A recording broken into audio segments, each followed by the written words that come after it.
Abnormal vaginal bleeding refers to bleeding which deviates from the normal menstrual pattern in terms of the amount, duration, or interval. So abnormal menstrual patterns and bleeding are common in young adolescents and women within the ages of 45 to 50 years. And no cause may be found on investigation in these age groups, as it is mostly due to immaturity or aging of the ovaries and its pituitary controls. The bleeding may be mild or severe and life-threatening. In other age groups, the causes are multiple and may be associated with the identifiable disorders. The post-menopausal bleeding is said to occur when a woman who has stopped having menstruation for 6 to 12 months or more months begins to bleed per vagina. Occasionally, bleeding from the rectum and urethra may be confused with genital tract bleeding. The treatment is directed at the cause which is found.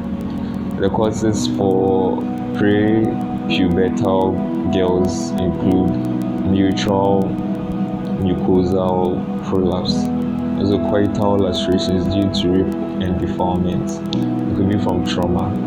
Young adolescents, the causes are dysfunctional uterine bleeding, complications of pregnancy, coital lacerations due to rape and defilement, and accidental traumatic ablations of vulva and vagina.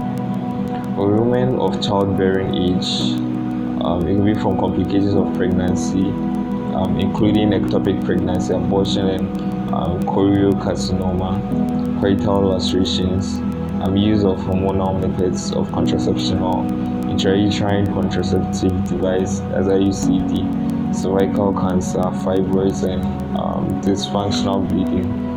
For perimenopausal women, the causes are dysfunctional uterine bleeding, and all other causes for women of childbearing age also apply.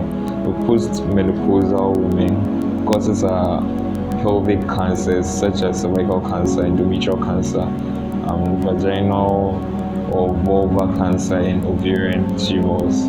Withdrawal from estrogen therapy too could cause it, and also atrophic vaginitis, endometritis, coital tears, and urethral carancre. So the symptoms are vaginal bleeding, which deviates from normal menstrual pattern. It may be associated with lower abdominal pain or dysmenorrhea. Symptoms of anemia could be present with dizziness, palpitations, infatigability, among others. The signs that are usually elicited are signs of anemia, as if heavy bleeding, and other signs related to cause. Investigations are FBC, sickling test, and other signs related to cause. So signs of anemia if heavy bleeding, and other signs related to the specific cause. Investigations are FBC, sickling test, blood clotting screen, for example, prothrombin time, INR, pelvic ultrasound scan to rule out pelvic lesions, urinalysis, diagnostic dilatation and curettage, SADNC, for women of childbearing age and post-menopausal women. The main treatment objectives are to resuscitate patients where necessary, to find the cause of bleeding, and to treat and stop the bleeding.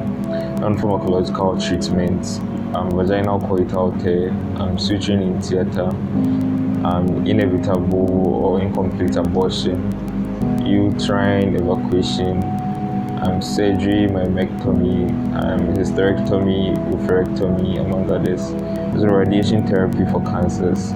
Or pharmacological treatments for dysfunctional uterine bleeding, as mild bleeding. The first line treatment, you give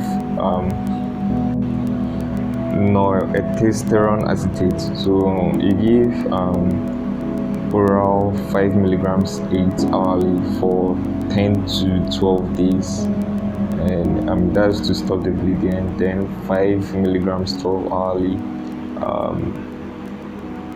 days 19 to 26 of the cycle to prevent bleeding.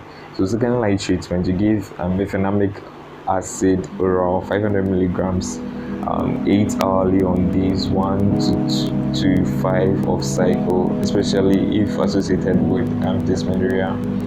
Life-threatening bleeding, first-line treatment, you give IV fluids and blood transfusion as required, and then you give tranexamic acid oral or IV 1 gram 6 to 8 hourly for 4 to 7 days. Second-line treatment, you give mefenamic acid slow IV injection 500 milligrams 8 hourly, days 1 to 5 of the cycle.